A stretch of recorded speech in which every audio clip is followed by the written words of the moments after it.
Assalamualaikum warahmatullahi wabarakatuh. Di sini kami akan mempresentasikan mengenai golongan 6A. Adapun kami dari kelompok 6 yang beranggotakan Alfat Ansyarullah, Dini Rahmani, Erna Siti Solihah, Presti Nurul Fauziah, Rafinka Safira Hirmawan. Untuk selanjutnya akan dilanjutkan dengan memaparkan materi.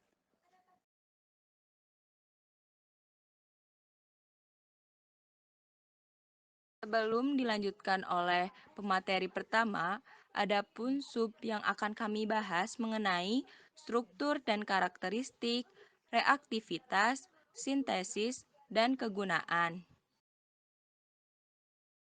Bismillahirrahmanirrahim. Saya di sini akan menjelaskan tentang oksigen.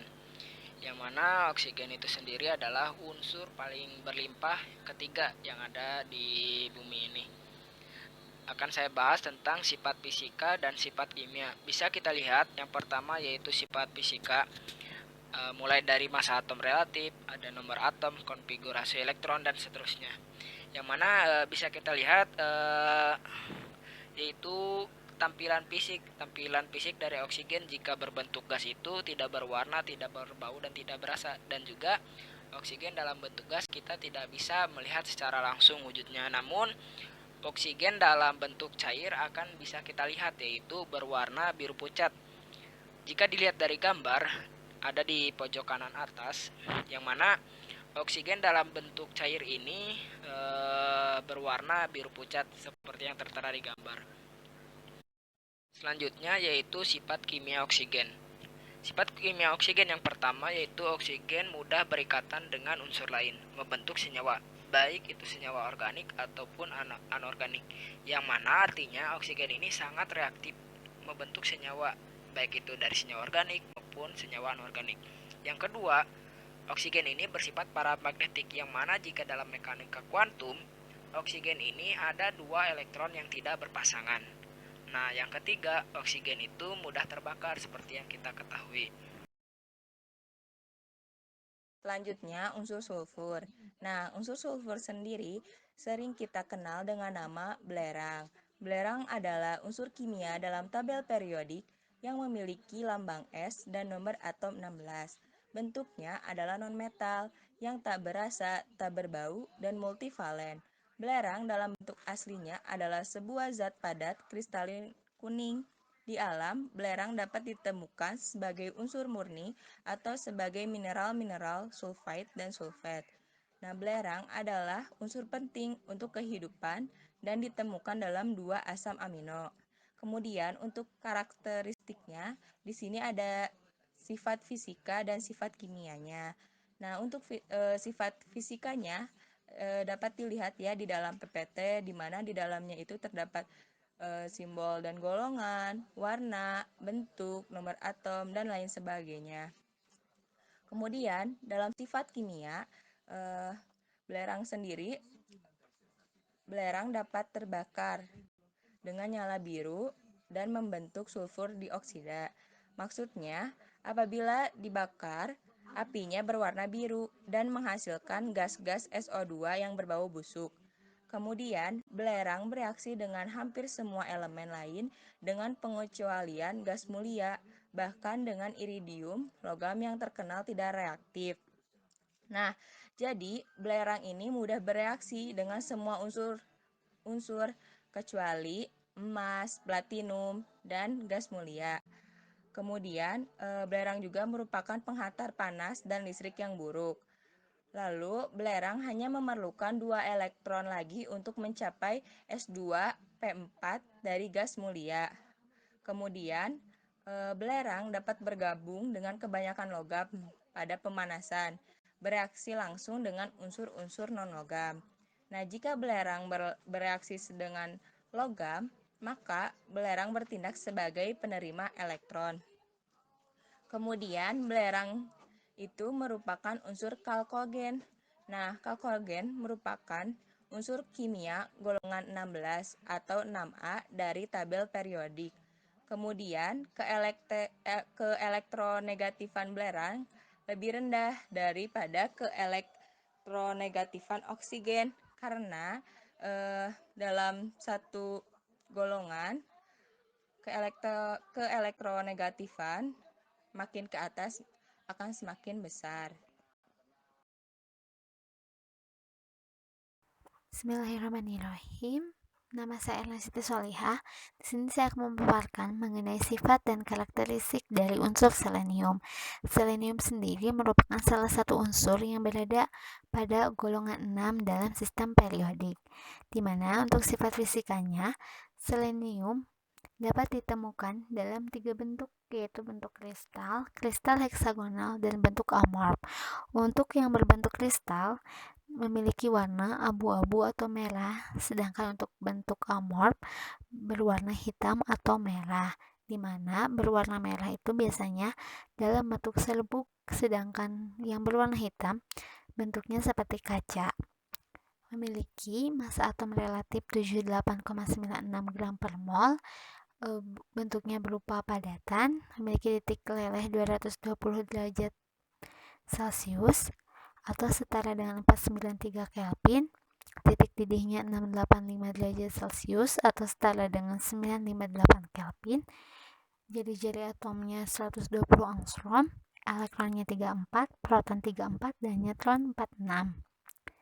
Memiliki massa jenis pada suhu 20 derajat Celcius adalah 4,79 gram per cm kubik, memiliki keelektronegatifan 2,55 dalam skala Pauling, kemudian memiliki energi ionisasi pertama yaitu 940,7 kJ per mol, memiliki energi ionisasi kedua 2045 kJ per mol, dan energi ionisasi ketiga 2973,7 kJ per mol.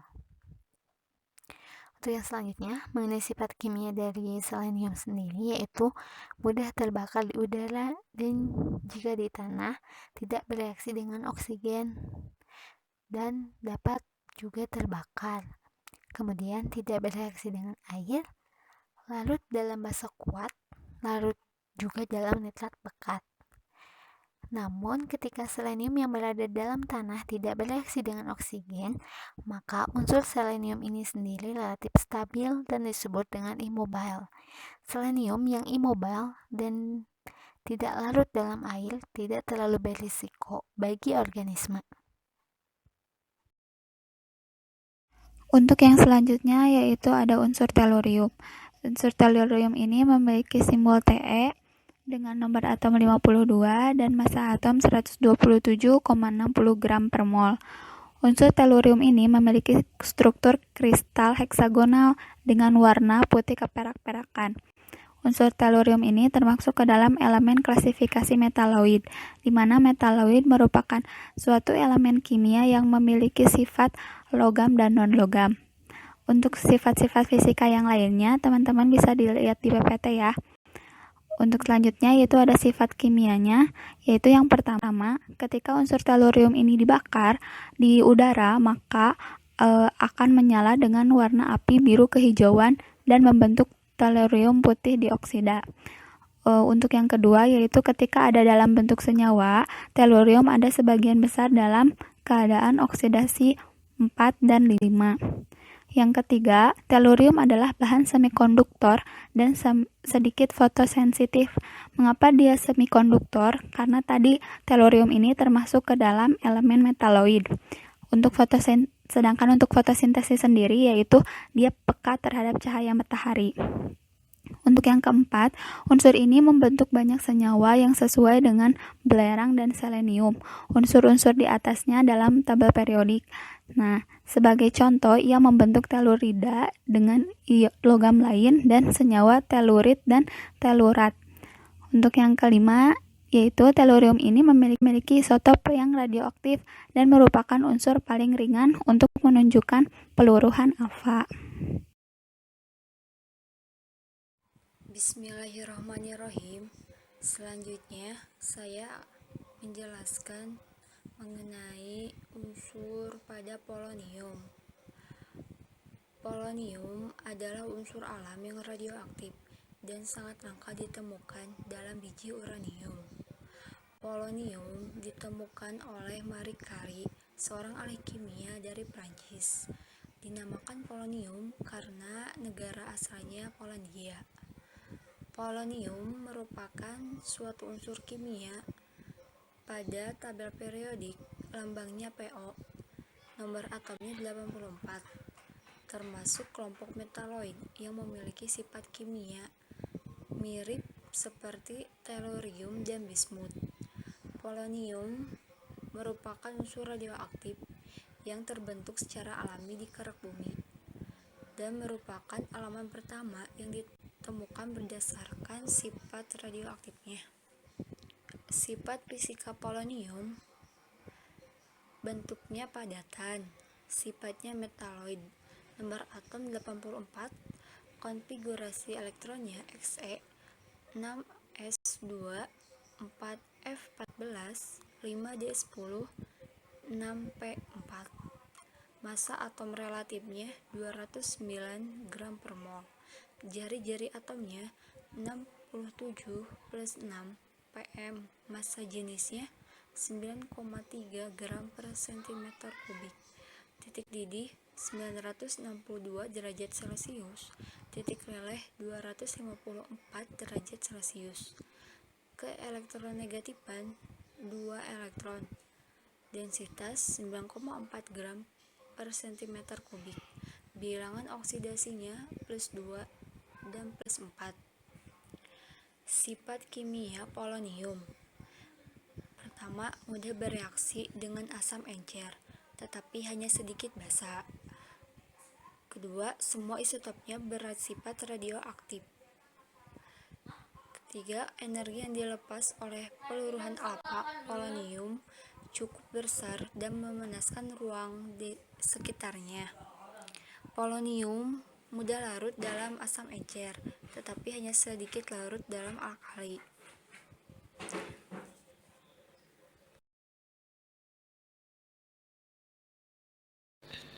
Yang selanjutnya yaitu reaktivitas oksigen. Reaktivitas oksigen ada 3. Yang pertama, reaksi oksigen dengan logam, yang kedua reaksi oksigen dengan non-logam, dan yang ketiga reaksi oksigen dengan senyawa organik. Yang pertama, reaksi oksigen dengan logam. Reaksi oksigen dengan logam ini bisa disebut juga dengan korosi, yang mana oksida logam disebut juga oksida basa karena reaksinya dengan air memberikan larutan yang bersifat basa, pH-nya lebih dari 7. Nah, yang pertama ada reaksi oksigen bereaksi dengan besi. Bisa kita lihat reaksinya, yang mana 2Ep ditambah 2/2O2 gas ditambah X2O gas menjadi Fe2O3X2O dalam bentuk solid. Yang mana besi bereaksi dengan oksigen dengan hadirnya uap air membentuk sebuah karatan. Jadi membentuknya sebuah karatan dari reaksi ini.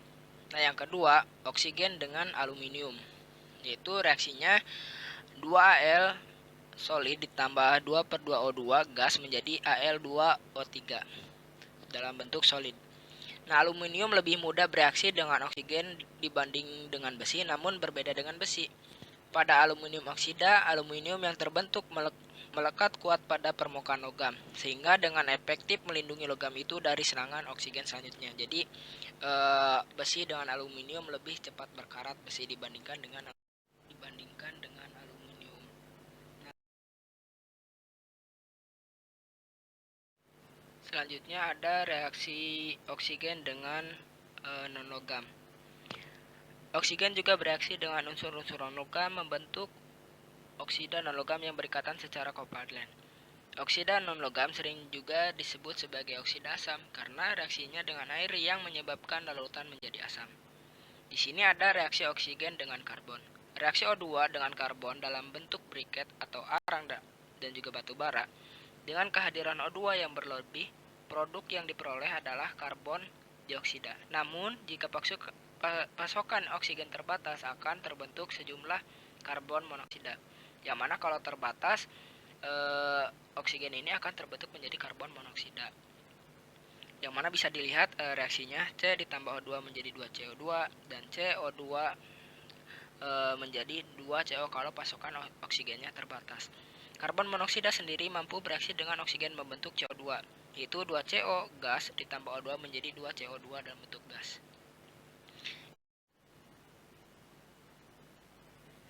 Yang ketiga yaitu ada reaksi oksigen dengan senyawa organik. Contohnya oksigen dengan metana. Bisa kita lihat reaksinya yaitu CH4 ditambah 2O2 menjadi Ca2 ditambah H2O. Tetapi bila oksigen yang tersedia tidak cukup, maka hasilnya dapat mengandung karbon monoksida seperti reaksi yang sebelumnya. Itu jika tidak cukup, maka oksida bercampur dengan C yaitu menjadi karbon monoksida. Sedangkan bila oksigennya sedikit sekali, maka hanya hidrogen yang bereaksi dengan oksigen membentuk air. Seperti reaksi yang ada di bawah, yaitu CH4 ditambah O2 menjadi C ditambah 2H2O. Jadi jika sedikit sekali, maka hanya hidrogenlah yang bereaksi dengan oksigen yang selanjutnya membentuk air.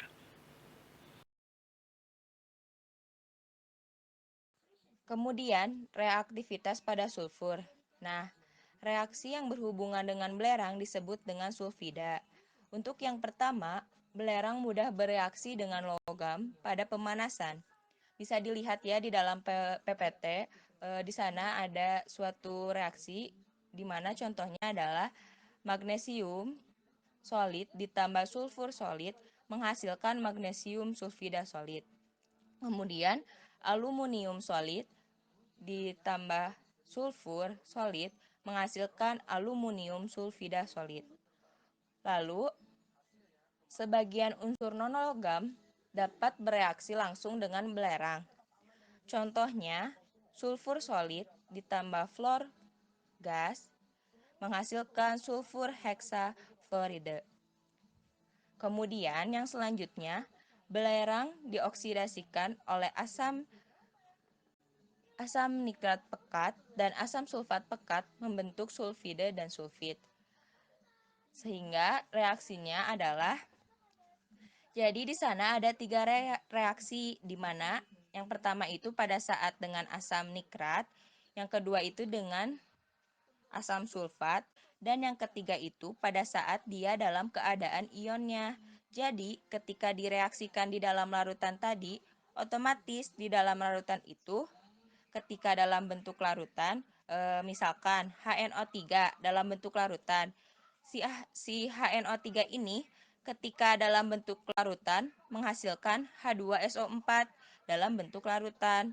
Nah, H2SO4 dalam bentuk larutan berarti terionisasikan menjadi ion-ionnya. Jadi, untuk maksud dari reaksi yang ketiga itu adalah reaksi pada saat fase dia itu fase ionnya. Jadi ketika reaksi itu terjadi pada bentuk ionnya, makanya di sana ada OH-. Kenapa ada OH-? Karena dalam bentuk larutan pasti akan ada OH- di sananya. Lalu kenapa di sana ada SO32-? Karena di sana ada ion SO42-.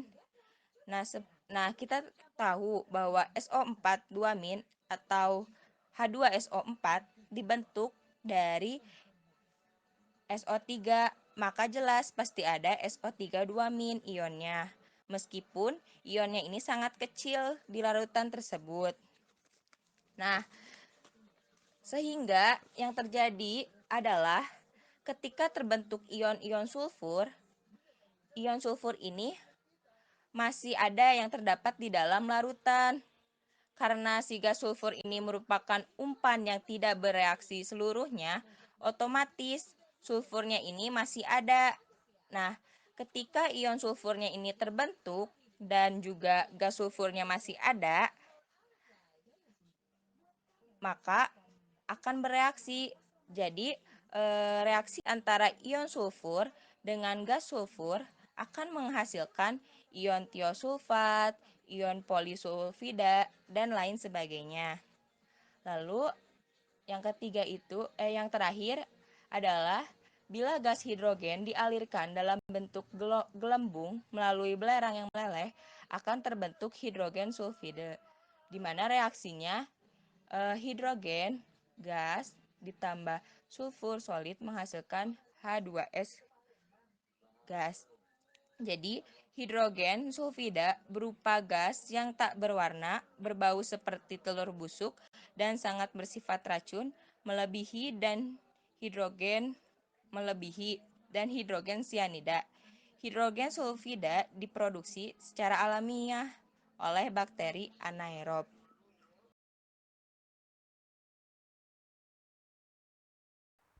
Yang selanjutnya mengenai reaktivitas dari unsur selenium.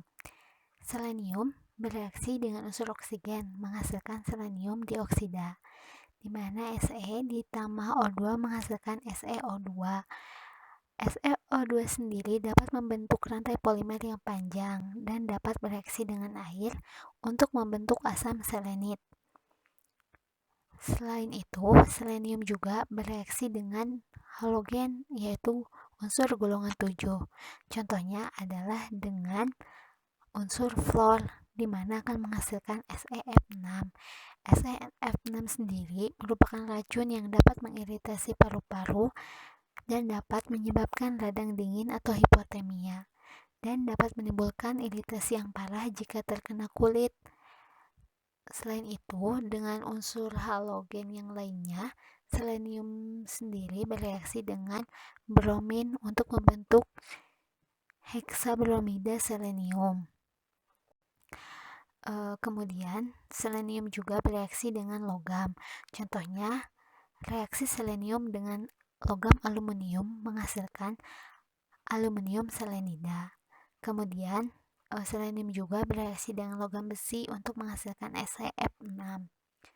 Tetapi, selenium tidak dapat bereaksi langsung dengan hidrogen, maka untuk mendapatkan hidrogen selenida, terlebih dahulu selenium direaksikan dengan suatu logam untuk menghasilkan suatu selenida, dan kemudian direaksikan dengan hidrogen. Contohnya adalah suatu selenium direaksikan dengan aluminium, maka menghasilkan aluminium selenida.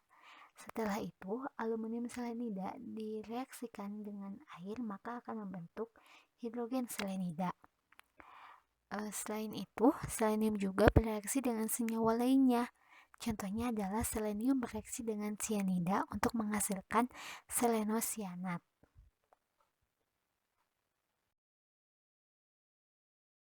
Untuk yang selanjutnya yaitu ada reaktivitas pada unsur tellurium.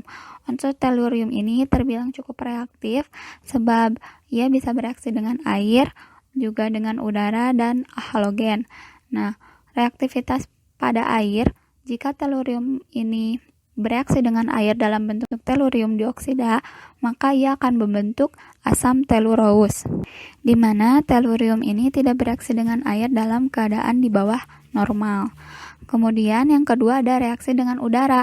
Nah, jika tellurium yang bereaksi dengan udara atau dalam arti ia dibakar, maka ia akan membentuk tellurium dioksida. Yang terakhir adalah ketika tellurium bereaksi dengan halogen.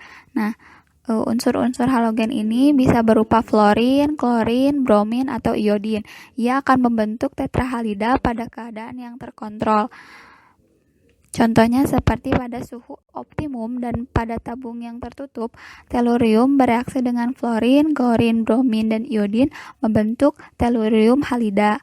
Kemudian, jika tellurium bereaksi dengan gas fluorin pada suhu 150 Celcius, maka ia akan membentuk tellurium heksafluorida. Dan jika tellurium bereaksi dengan unsur halogen membentuk halogen, maka ia akan membentuk tellurium tetrahalida. Selanjutnya yaitu reaktivitas polonium. Reaksi dengan udara, polonium terbakar dan menghasilkan polonium 4 oksidasi. Dan persamaan reaksinya yaitu polonium ditambah oksidasi menjadi polonium O2 PoO2. Reaksi dengan halogennya, polonium akan bereaksi dengan klorin, bromin, dan iodin untuk membentuk tetrahalida.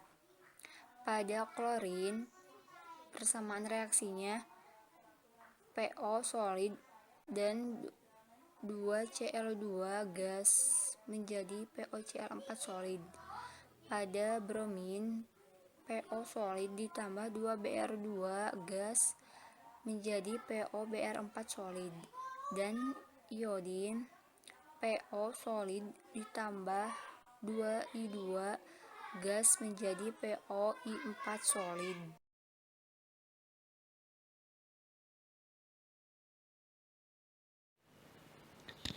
Yang selanjutnya yaitu sintesis oksigen. Sintesis oksigen dapat dibuat dalam skala kecil di laboratorium dan dapat juga dibuat dalam skala besar dalam industri. Yang pertama, pembuatan secara di laboratorium. Pembuatan secara laboratorium ada 3. Yang pertama, penguraian katalitik hidrogen peroksida, yaitu 2H2O dalam bentuk liquid dipanaskan menggunakan katalis MnO2 menjadi 2H2O dalam liquid dan ditambah O2 dalam gas.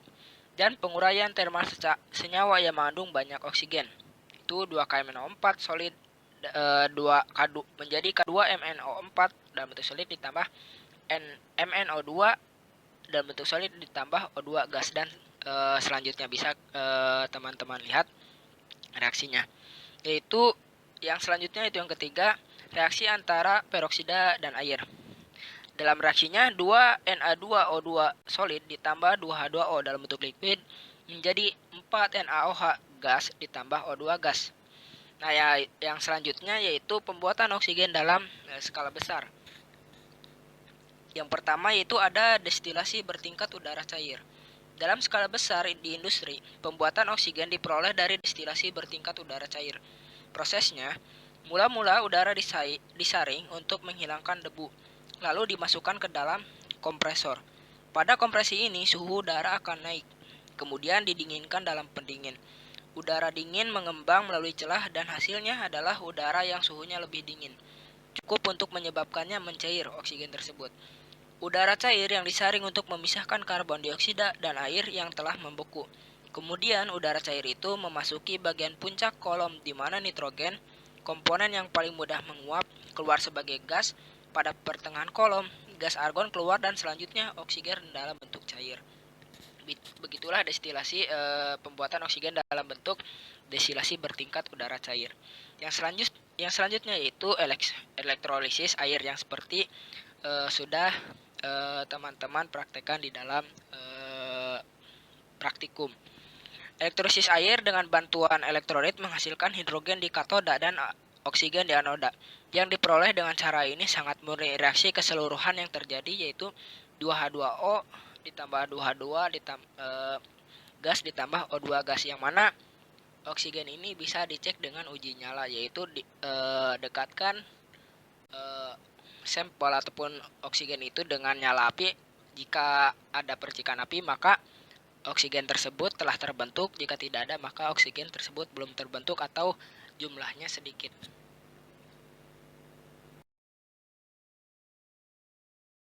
Selanjutnya, sintesis sulfur.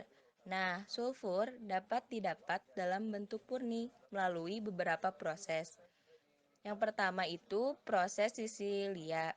Nah, pada proses sisilia ini digunakan untuk mendapatkan belerang dari deposit yang ada di permukaan tanah atau dari tambang. Nah, proses ini dinamakan proses sisilia karena dari Pulau Sisilia di Italia, tempat di mana banyak terdapat tambang belerang yang menggunakan metode ini. Kemudian untuk yang selanjutnya, proses Franch. Jadi pada proses Franch ini digunakan untuk mendapatkan belerang dari deposit bawah tanah. Beda halnya ya sama yang proses Sisilia. Tadi kan kalau Sisilia itu dari deposit yang ada di permukaan tanah. Kalau proses Franch mah dari deposit yang ada di bawah tanah. Nah, proses ini dinamakan atas nama ilmuwan Amerika Serikat Herman Franch pada tahun 1852 sampai 1914 yang menemukan proses ini pada tahun 1894. Proses ini memungkinkan produksi sulfur tanpa harus membuang deposit mineral dari bawah tanah. Kemudian, yang ketiga itu proses Claus. Nah, proses Claus ini digunakan untuk memurnikan belerang dari gas asam sulfida H2S yang terdapat di deposit minyak dan gas bumi. Proses ini dinamakan atas penemuannya ilmuwan Jerman Carl Friedrich Claus yang menemukan proses ini pada tahun 1883.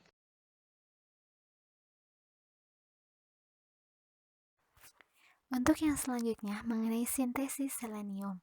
Selenium diperoleh dari memanggang endapan hasil elektrolisis dengan soda atau asam sulfat, atau juga dengan meleburkan endapan tersebut dengan noda dan nikel, yaitu mineral yang mengandung kalium nitrat. Namun, dari beberapa sumber lainnya dikatakan bahwa selenium terjadi secara alami di lingkungan. Sebagai salah satu elemen, selenium tidak dapat diciptakan ataupun dihancurkan, meskipun selenium dapat berubah bentuk dalam lingkungan. Contohnya, selenium terjadi secara alami dalam beberapa bentuk anorganik, termasuk selenit, selenat, dan selenet. Dalam tanah, selenium paling sering terjadi dalam bentuk larut seperti selenet.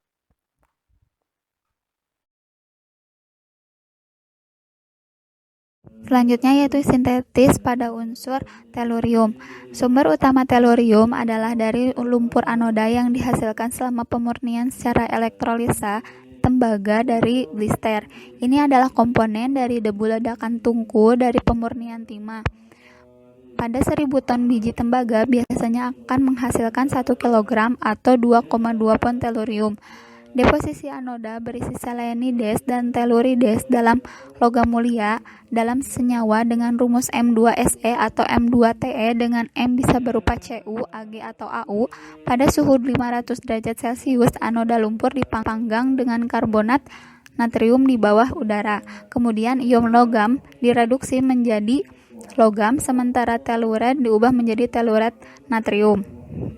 Tellurites bisa kehabisan campuran dengan air dan biasanya hadir sebagai hidrotellurites dalam larutan. Selenites juga terbentuk selama proses ini, tetapi mereka dapat dipisahkan dengan menambahkan asam sulfat. Tellurium hidrotellurites dioksida dikonversi menjadi larut, sementara selenites tinggal dalam larutan. Pengurangan dengan logam dilakukan baik oleh elektrolisis atau dengan reaksi dioksida tellurium dengan belerang dioksida dan dalam asam sulfat. Adapun negara-negara yang memproduksi unsur tellurium ini yaitu terutama terdapat di Amerika Serikat, Peru, Jepang, dan Kanada. Pada sintesis polonium, biji uranium untuk unsur polonium mengandung sekitar 100 mikrogram per tonnya. Polonium hanya 0,2 dari radium. Ketersediaannya pada tahun 1934 para ahli menembak bismut alam atau 209 Bi dengan neutron diperoleh 210 Bi yang merupakan induk polonium. Jumlah miligram polonium dapat dengan menggunakan tembakan neutron berintensitas tinggi dalam reaktor nuklir, karena polonium 210 adalah yang paling banyak tersedianya. Pada logam polonium dibuat dari polonium hidroksida dan senyawa polonium adanya amonia cair, anhidrat atau amonia cair pekat.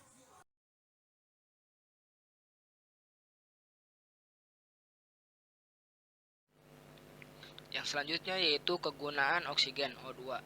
Sudah kita ketahui bahwasannya oksigen itu sangat diperlukan khususnya bagi tubuh kita, yang mana oksigen dapat mengaktifkan molekul air dalam darah sehingga membantu memaksimalkan suplai oksigen untuk kebutuhan sel dan darah Anda.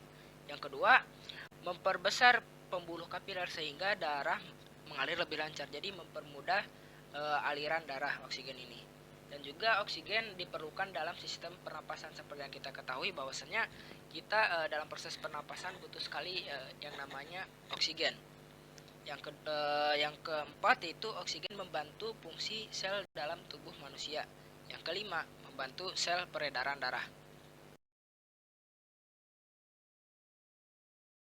Lalu, untuk kegunaan sulfur, sulfur ini sangat bermanfaat bagi kehidupan, sehingga dapat digunakan untuk membuat beberapa senyawa penting dalam industri seperti asam sulfat, asam sulfit, lalu digunakan dalam bidang kedokteran sebagai obat sulfat, kemudian dalam industri korek api, vulkanisasi karet, obat celup, digunakan dalam baterai, dan juga sebagai pelarut dalam berbagai proses.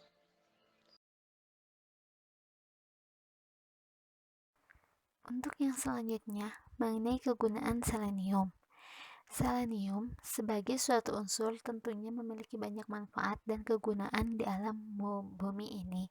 Di antaranya, digunakan dalam industri kaca untuk mewarnai kaca dan membuat kaca. Kemudian, digunakan dalam serigrafi untuk memperbanyak salinan dokumen, surat, dan lain-lain. Kemudian, digunakan sebagai tinta fotografi dan digunakan juga sebagai bahan tambahan pembuatan baja tahan karat. Selain itu, selenium memiliki manfaat untuk tubuh, diantaranya dapat menangkal radikal bebas, di mana selenium bekerja sama dengan vitamin E sebagai zat antioksidan untuk memperlambat oksidasi asam lemak tak jenuh, sehingga mampu untuk melawan radikal bebas yang bisa menghancurkan sel dan menimbulkan berbagai penyakit kronis seperti kanker dalam tubuh. Kemudian, selenium juga memiliki manfaat untuk tubuh untuk meningkatkan kekebalan tubuh. Selenium diketahui memperbaiki sistem imunitas dan fungsi kelenjar tiroid. Bahkan, hasil penelitian belakangan ini memastikan bahwa selenium dapat mencegah kanker, termasuk kanker kulit akibat adanya paparan sinar matahari. Kemudian, yang terakhir adalah selenium dapat mempertahankan elastisitas. Bersama dengan vitamin E, selenium berfungsi untuk mempertahankan elastisitas jaringan, dan bila kadar selenium itu berkurang dalam tubuh, maka akan mengalami penuaan dini, yaitu kondisi sel yang rusak sebelum waktunya. Selanjutnya yaitu ada kegunaan pada unsur tellurium. Yang pertama itu tellurium dapat memperbaiki kemampuan tembaga dan baja tahan karat untuk digunakan dalam permesinan. Penambahan tellurium pada timbal dapat mengurangi reaksi korosi oleh asam sulfat dan juga memperbaiki kekuatan dan kekerasannya. Tellurium dapat digunakan untuk memvulkanisir karet, di mana karet yang dihasilkan dengan cara ini mengalami peningkatan ketahanan panas. Kemudian yang kedua, tellurium digunakan sebagai pelapis besi pada menara pendingin. Kemudian selanjutnya ada tellurium juga dapat digunakan dalam campuran warna keramik. Lalu kegunaan tellurium yang lain, tellurium digunakan dalam tellurida kadmium sebagai panel surya. Panel surya tellurida kadmium ini digunakan untuk mencapai beberapa efisiensi sel tertinggi dalam pembangkit listrik tenaga surya. Produksi panel surya tellurium kadmium untuk komersial dilakukan oleh perusahaan First Solar. Kemudian ada kegunaan unsur tellurium yang lain yaitu bismut tellurida sekarang telah digunakan dalam perakitan termoelektrik. Kegunaan polonium. Pertama, dapat digunakan untuk menghasilkan radiasi sinar alfa. Digunakan juga pada peralatan mesin cetak dan fotografi, dan pada alat yang dapat mengionisasi udara. Gunanya untuk menghilangkan akumulasi muatan-muatan listrik. Selanjutnya, sebagai sumber panas yang ringan sebagai sumber energi termoelektrik pada satelit angkasa. Untuk menghilangkan muatan statis, polonium juga dapat digunakan sebagai sumber panas dari atom. Dapat digunakan untuk membangkit tenaga listrik, termoelektrik, radioisotop melalui bahan termoelektrik, dan digunakan juga untuk menghilangkan debu pada film. Sekian, mohon maaf apabila ada kesalahan.